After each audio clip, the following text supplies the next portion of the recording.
उपसर्ग and new words. उपसर्ग से शब्द निर्माण, मूल शब्द को अलग कैसे करें, सब कुछ एक ही वीडियो में हम देखेंगे आज। ये दिए गए उपसर्गों से हमें दो दो शब्द बनाने हैं, मूल शब्द में उपसर्ग लगाने हैं। तो कौन से मूल शब्द होंगे जिसमें हम उपसर्गों का प्रयोग करेंगे, ध्यान से देखें। शुरू करते हैं आज की क्लास अरुणा कालिया के साथ। आज मैं लेकर आई हूं कि उपसर्ग कौन कौन से मूल शब्द में लगेंगे।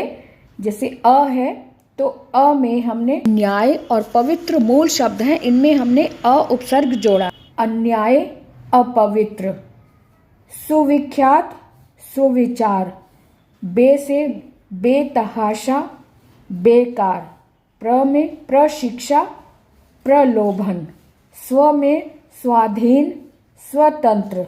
स में साकार और साक्षर। वि में विकार, विशेष। इस तरह से लगा सकते हैं। आगे देखें, बा। बा मतलब ये उर्दू का उपसर्ग है, तो बा अदब, बा इज्जत। हम सफ़र, हम राज, ये भी उर्दू का ही उपसर्ग है। बद, ये भी उर्दू का है, तो बदनाम या बदबू। दुस्साहस, दुष्परिणाम।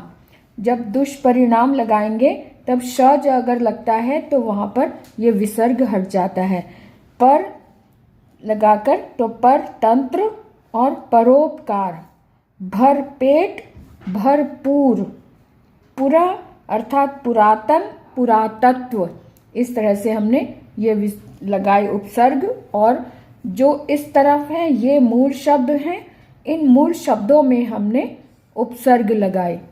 अब आगे कुछ और भी उदाहरण देख लें। उपसर्ग अलग करने का अर्थ है कि इसमें से मूल शब्द भी अलग होंगे। उपसर्ग अलग होगा तो मूल शब्द भी अलग होगा।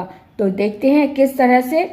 कुख्यात, तो कु उपसर्ग है और ख्यात मूल शब्द है। अनादि में अन उपसर्ग है और आदि मूल शब्द है। अज्ञानी में अ उपसर्ग है और ज्ञानी मूल शब्द है। हालांकि यहाँ पे ज्ञान मूल शब्द है और ई प्रत्यय भी लगा है, क्योंकि यहाँ पे प्रत्यय नहीं पूछा, इसलिए हम इसे कहेंगे ज्ञानी मूल शब्द है। अधः पतन, अधः उपसर्ग और पतन मूल शब्द। स्वचालित में स्व उपसर्ग है और चालित मूल शब्द है। यहाँ पर चालित में भी अगर हम कहें कि प्रत्यय ढूंढना हो तो इत प्रत्यय है। चाल मूल शब्द है और इत प्रत्यय है। क्योंकि यहाँ पर प्रत्यय नहीं पूछा है इसलिए हम चालित मूल शब्द कहेंगे। सज्जन है तो सत और जन। स्वयंवर है तो स्वयं उपसर्ग है और वर मूल शब्द है। इसी तरह से उपसंहार में उप उपसर्ग है और संहार मूल शब्द है। अप्रत्यक्ष में अ उपसर्ग है और प्रत्यक्ष मूल शब्द है। सुजान में सु उपसर्ग है और जान मूल शब्द है। अवगुण में औ उपसर्ग है और गुण मूल शब्द है। सुशील में सु उपसर्ग है और शील मूल शब्द है। उपस्थित में उप उपसर्ग है और स्थित मूल शब्द है। अत्यधिक में अति उपसर्ग है और अधिक मूल शब्द है। यहाँ पे अति और अधिक में यहाँ पर यण संधि का उपयोग हुआ है। यण संधि के कारण य जो त है, त आधा हो गया और ई के स्थान पर य हो गया। तो मूल यण संधि के कारण अत्यधिक शब्द बना। अगर इसको तोड़ेंगे तो अति धन अधिक बनेगा। इसी तरह से अनुराग में अनु उपसर्ग है और राग मूल शब्द है। अव उपसर्ग है और गुण मूल शब्द है। अव उपसर्ग है और शेष मूल शब्द है। अति उपसर्ग है और उत्तम मूल शब्द है। उद उपसर्ग है और योग मूल शब्द है। उत उपसर्ग है और कर्ष मूल शब्द है। अप उपसर्ग है और व्यय मूल शब्द है। इसी तरह से आगे और शब्द हैं, इसमें उपसर्ग लगाकर नए शब्द बनाने। इन शब्दों में उपसर्ग लगाना, अर्थात ये वाले मूल शब्द दिए हुए हैं, इन मूल शब्दों में उपसर्ग लगाना है। तो कायदा, बाकायदा। राज, हम राज। उम्र, हम उम्र।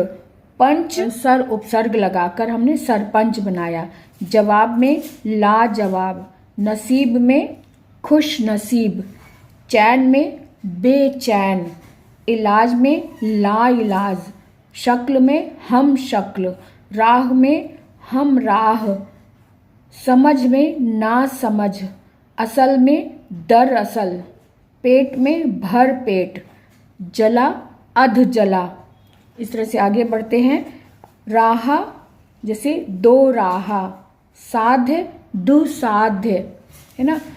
दादा पर दादा, डर निडर, संगति सुसंगति, चाल हालचाल, मोल अनमोल। अनुपसर्ग लगाकर हमने मोल शब्द बनाया।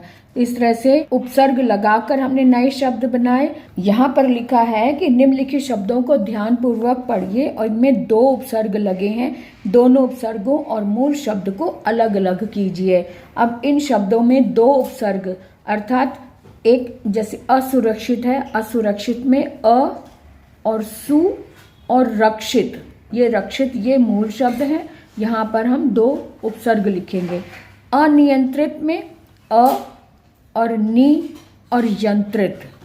अनासक्ति में अन और आ उपसर्ग है, कैसे एक अन और आ और शक्ति, यहाँ दीर्घ संधि से अना बना दिया गया है।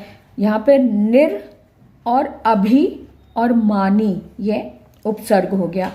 समालोचन में सम आ और लोचन, इस तरह से इन शब्दों को बनाएंगे। और इसी तरह से हमने आज बहुत से शब्दों को बनाया और तोड़ा और अलग किया। आप अच्छे से समझ सकते हैं। कोई भी प्रश्न आपके मन में उभरता है, कोई और शब्द आपके सामने है जो आप हल नहीं कर पा रहे हैं, कमेंट बॉक्स में लिखकर आप पूछ सकते हैं, आपको उत्तर जरूर मिलेगा। आज के लिए इतना ही, फिर अगले वीडियो में मिलेंगे। तब तक के लिए विराम लेते हैं। बाय।